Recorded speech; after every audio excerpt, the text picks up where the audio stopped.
የምታስታውሱት ግን በዛ ሰዓት ህይወት በከበዳችሁ ሰዓት አጠገባችሁ የነበረውን ሰው፣ ባለቀሳችሁ ሰዓት እንባችሁን ያበሰላችሁን ሰው፣ በህይወቱ ጣውረድ ውስጥ ስታልፉ ከጎናችሁ አይዞህ አለውልህ ብሎ ከጎናችሁ የነበረን ሰው አትረሱት። ኢቭን አንዳንዴ እወድሃለሁ እወድሻለሁ የሚሉ ቃላቶችን ልትረሱ ትችላላችሁ። እማትረሱት አብራችሁ ያሳለፋችሁትን ጊዜ አብራችሁ ያሳለፋችሁትን ሞመንት ነው የማትረሱት ማለት ነው፣ በአእምሯችሁ ውስጥ የሚቀረው። በየትኛውም አጋጣሚ ለሰው ልጅ በጎ ለማድረግ ተጠቀሙበት። የትኛውንም ኦፖርቹኒቲ ማለት ለሰው ልጅ ልንሰጠው የምንችል በጣም ትልቁ ስጦታ፣ በጣም ደግሞ ውዱ ስጦታ ጊዜ ነው። ለመሰላችሁ ጊዜ በሰጣችሁ ጊዜ ከናንተ የህይወት ፖርሽን ከናንተ የህይወት ክፍል ለሆነ ሰው እየሰጣችሁ ነው። ህይወታችሁን ለሌላ ሰው እየሰጣችሁ ነው ማለት። ምክንያቱም በጊዜ ነው የምንኖረው። የኛ እድሜ በጊዜ የተዘካ ነው፣ የተሰፈረ ነው ማለት ነው። ጊዜያችንን ሰጠን ማለት ለአንድ ሰው ህይወታችንን ሰጠን ነው። ምክንያቱም ከህይወታችን ክፍል ነው እየሰጠን ያለ ነው። ለምሳሌ ገንዘብን እንደገና ትሰሩታላችሁ፣ ትሰበስቡታላችሁ። ጉልበትም እንደዛው የተለያዩ ጉዳዮችን እንደገና ልንሰራቸው፣ ልንሰበስባቸው፣ ልናገኛቸው እንችላለን። ያለፈን ጊዜ ግን ማግኘት አንችልም፣ መመለስ አንችልም።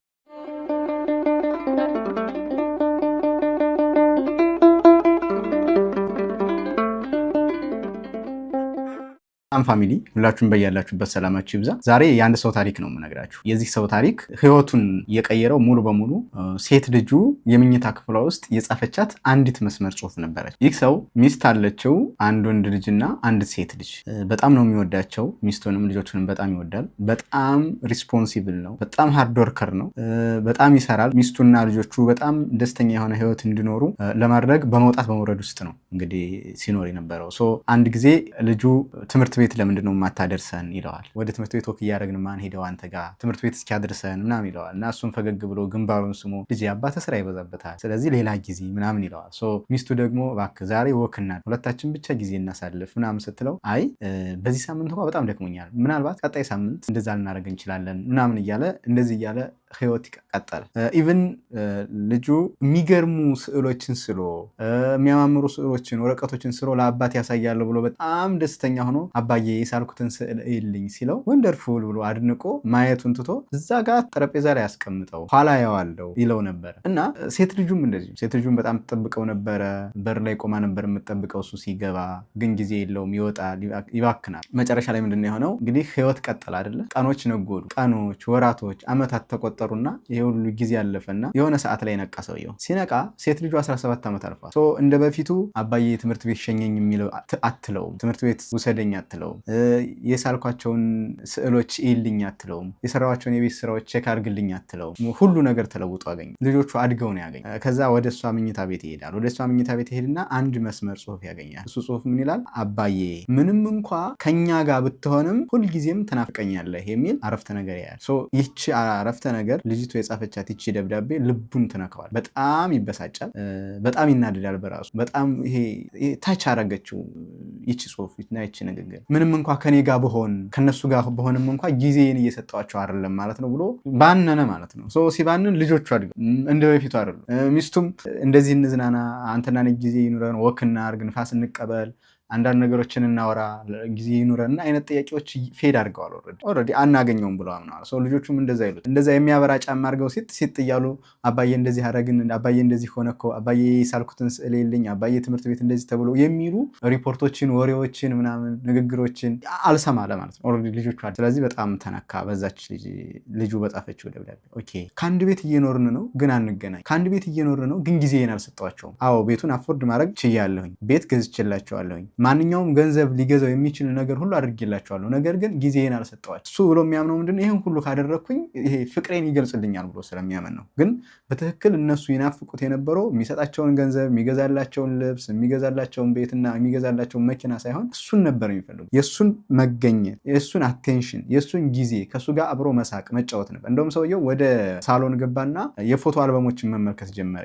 ሲያይ በቃ እየሳቁ ልጆቹ ከእናታቸው ጋር ከእሱ ጋር ምናምና ለካ ሁሉ ሳቅ የውሸት ነበረ ያ ሁሉ ሳቅ። ምክንያቱም ሪል እሱ ስላልተገኘላቸው በእያንዳንዷ ሞመንት አባታቸው ባለመኖሩ ምን ያህል ሳድ እንደነበሩ፣ ምን ያህል ተከፍተው እንደነበረ በዛች አረፍተ ነገር ተነግሮታል። ያ ሁላ ሳቅ፣ ያ ሁላ ፎቶ ላይ የማየው ስማይል፣ ፈገግታ የውሸት ነበረ ማለት ነው ብሎ በጣም ተጸጸተና ከዛ በኋላ ጊዜውን መስጠት፣ ከልጆቹ ጋር ማውራት፣ ከልጆቹ ጋር ጊዜ ማሳለፍ ጀመረ ይላል። እና ኢቭን ምንድነው ያገኛቸው የልጆቹ ማይንድ ሴት እሱ በሚፈልገው መልኩ ተቀርጾ አይደለም የጠበቁት። አይታችሁ ከሆነ አንዳንዴ ታናናሾቻችሁ ወይ ደግሞ ልጆቻችሁ ምናምን ሊሆን ይችላልና የሆነ ሰዓት ላይ ስትነቁ ስትባንኑ ልጆቻችሁ አድገው የሆነ አስተሳሰብ ዴቨሎፕ አድርገው ምናምን ታገኛቸዋላችሁ። ለምንድነው? ጊዜ አልሰጠናቸውም። ኢቭን እኛ በምንፈልገው ሜንታሊቲ እንኳ ቀርጸን ማሳደግ ብንፈልግ አንችልም፣ ምክንያቱም ጊዜ አልሰጠናቸውም። ልጆቹ ምንድነው የሚያስቡት? የህይወት ፍልስፍናቸው ምን መስሏል? መንፈሳዊ ህይወታቸው ምን መስሏል? ለዓለም ያላቸው አረዳድ፣ ለስራ ያላቸው ፍልስፍና፣ ህይወትን የሚያዩበት መንገድ፣ ለሰው ያላቸው እይታ፣ ለሰው ያላቸው ፍልስፍና ምን መሆን እንዳለበት ሁሉ አናቅም ማለት ነው። የሆነ አካል ተረክቦ አሳድጓቸው በሆነ አስተሳሰብ ውስጥ እናገኛቸዋለን ማለት። ይሄ እኛ በታናናሾቻችን ራሱ እናየው ነው አይደለ? ታናናሾቻችን ሳናስበው ህፃን ሆነው ኳስ ሲጫወቱ ወደ ወዲህ ሲወድቁ ስናነሳቸው የነበሩ ድንገት አድገው ዩኒቨርሲቲ ገብተው የሆነ ቦታ ላይ ደርሰው የሆነ አስተሳሰብ ኖሯቸው ምናምን ስታዩ ትደነግጣላችሁ። የህፃን ልጅ እንደዚህ ሆኖ ነው? እኔ እኮ የማውቀው እንደዚህ ነበረ፣ እንደዚህ እየቆነጠጥኩት ነበር እኔ የማውቀው፣ ግን በዚህ መሀል ይሄን ትልቅ ልጅ ሆኖ አድጎ እንደዚህ እንላለን። ግን በዛ ውስጥ ሲያድግ በምንድን ነው ያደገው? አእምሮውን አሳድጓል ወይስ ደግሞ በስጋ ብቻ ነው ያደገው? በሞገስ አድጓል፣ በአስተሳሰብ ጥሩ አስተሳሰብ አለው ምናምን የሚሉ ነገሮችን አንጠይቅም ማለት ነው። ይሄ ከዚህ ሰውዬ ታሪክ የምንረዳው በጣም የተጸጸተው ለዛ ልጆቹ እሱ በሚፈልገው አስተሳሰብ ልክ አላገኛቸውም ነበር። አድገው አገኛቸው፣ ጊዜ እንዲሰጣቸው በጣም ይፈልጉ ነበረ፣ ግን ሳያገኝ ቀረ። ጊዜ ባለማግኘቱ ምክንያት፣ ለነሱ አቴንሽን ባለማግኘቱ ምክንያት ልጆቹ አምልጠውታል። አድገው ኦልሬዲ ያገኘችው። ስለዚህ 17 ዓመት አልፏት ሲያገኝ ልጅቱ የሚኖራት የራሷ የሆነ አስተሳሰብ አለ። በጣም ተጸጸተና ከዛ በኋላ እንደገና ሪቢውልድ ማድረግ ጀመረ። እንደገና ማለት ነው። በነገራችን ላይ እቃዎችን መግዛት እንችላለን። ኤነርጂያችን እንደገና ደክሞን ራሱ ሪስቶር ማድረግ እንችላለን። ብዙ ነገር ማድረግ እንችላለን። ማድረግ ማንችለው ምንድነው? ጊዜን ግን መመለስ አንችልም። ሪኒው ማድረግ አንችልም ጊዜ። በዛ ሰዓት ማደግ የነበረባት ልጅ በዛ መልኩ ትሪት እየተደረገች ማደግ የነበረባት በሚፈልገው ልክ እየቀረጸ ማሳደግ ያለበት ልጁ ግን አምልጠዋለች። ከዛ በኋላ እኮ ፊክስ የሚደረግ ነገር ሊኖር ይችላል፣ ፊክስ የማይደረግ ነገር ሊኖር ይችላል። ዋቴቨር ኢት ኢዝ ግን በጣም ትልቅ ለውጥ ነበር። ድካሙም ቀላል ነበር። የዛሬው የዚህ ታሪክ ዋና መልእክት ምንድን ነው? ጊዜ ፍቅር ሊገለጽ የሚችለው በጊዜ ነው። እንግዲህ ወደድንም ጠላንም ፍቅር ምን ያደርጋል የሚባልበት ዘመን ላይ ነው ያለ ነው። ኖርማል ግን ፍቅር ያደርጋል። ፍቅር የሚያደርገው ምንድነው? ገንዘብ ማግኘት ስትችሉ ፍቅር አስፈላጊ እንደሆነ፣ አሁን ሳይ ገንዘብ ስናገኝ ፍቅር በጣም አስፈላጊ እንደሆነ፣ ፍቅር ጎሎን ስናገኝ ፍቅር አስፈላጊ እንደሆነ ሪያላይዝ የሚያደርጉ ሰዎች እዛ ላይ ያሉ። ለአንድ ሰው በጣም አስፈላጊው ነገር ምን እንደሆነ የምታውቁት በሚያሳልፈው ጊዜና አቴንሽኑ ምን ላይ እንደሆነ መረዳት ስንችል ነው። ለምሳሌ ፕራዮሪቲውን ማለት ነው። የአንቺ ወይም የአንተ ፕራዮሪቲ ምንድን ነው? ቅድሚያ የምትሰጠው ነገር ምንድን ነው?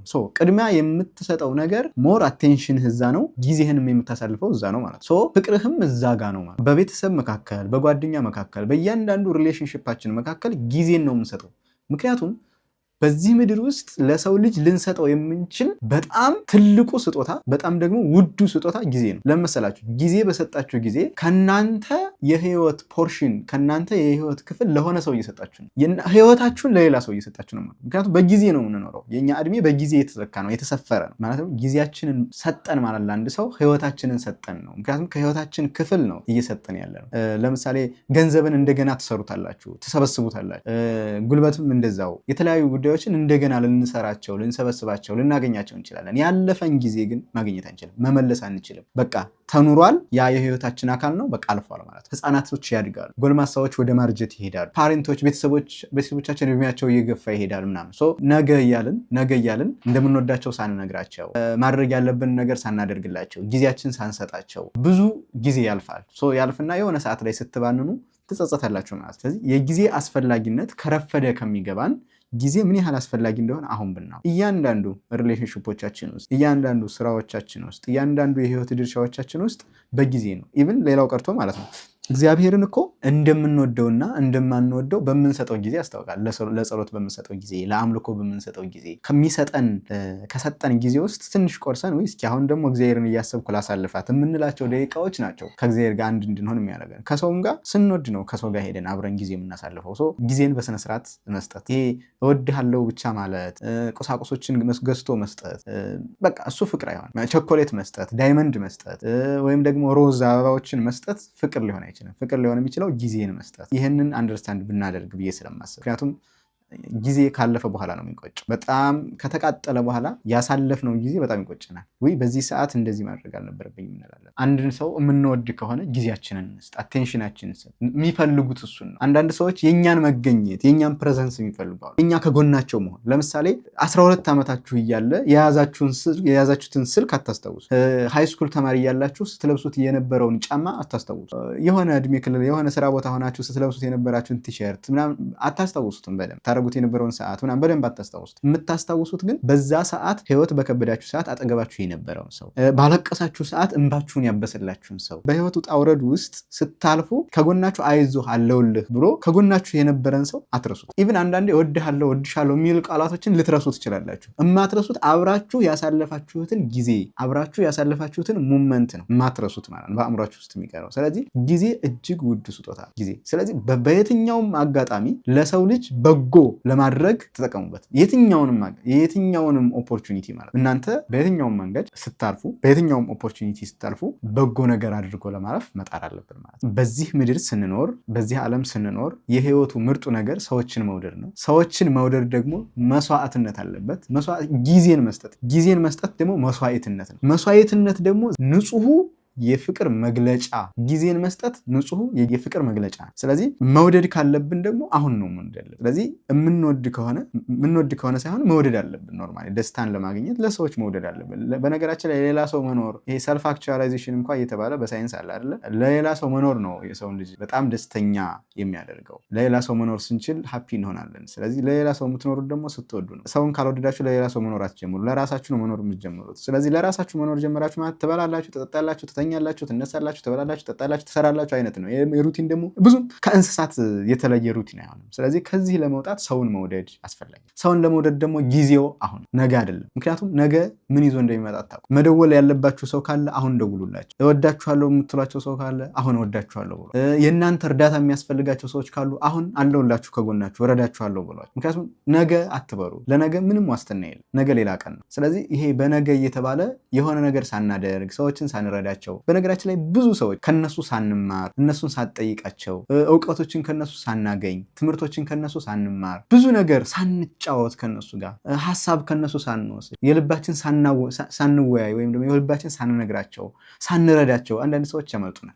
ምክንያቱም ሰው ዘላለማዊ አይደለም። ሰው ያልፋል፣ ጊዜው ይደርሳል፣ ሁሌ አንኖርም። ስለዚህ አሁን ነው መደረግ ያለበት። በተለይ ለፍቅር ነገ የለውም። ስለዚህ መውደድ ሲኖርባቸው አሁን ውደዷቸው። መደወል ሲኖርባቸው አሁን ደውላችሁ ጠይቁ፣ ሰላም በሏቸው። መጽናናት ያለባቸው ሰዎች ካሉ ደውላችሁ አጽናኗቸው፣ አለሁላችሁ በሏቸው። እንደዚህ ብታደርጉ ለእናንተም ምርጥ ነው። ህይወታችሁ ትርጉም ይኖረዋል። ለሌላ ሰው የምትጠቅሙ ሰዎች ትሆናላችሁ። ስለዚህ በዛሬው ቪዲዮ ያለኝ መልእክት ይሄ። በመጨረሻ የምነግራችሁ ነገር ምንድን ነው? በእናንተ ቪዚት መደረግ የሚፈልጉ ወይም ደግሞ በእናንተ መጎብኘት የሚፈልጉ ሰዎች አሉ። እነሱን ሂዱና ጎብኟቸው፣ ጠይቋቸው። እንዲደውሉላቸው የሚያስፈልጉ ሰዎች አሉ። ደውሉላቸው፣ ሰላም በሏቸው። ወይም ደግሞ እደውላለሁ ብላችሁ አስታውሳችሁ ወይም ደግሞ ቀጠሮ ይዛችሁ ነገ እደውላለሁ ከነገ ወዲያ እደውላላችኋለሁ ያላችኋቸው ሰዎች አሉ። አሁን ደውሉላቸው፣ አሁን ጠይቁ። ስለዚህ ለመውደድ ቀኑ ዛሬ ነው። ሰው ውደዱ። ሰው ከወደዳችሁ ደስተኛ ትሆናላችሁ። በሌላ ቪዲዮ እስከምንገናኝ ድረስ ሀሳብ አስተያየታችሁን በኮሜንት አስቀምጡልኝ።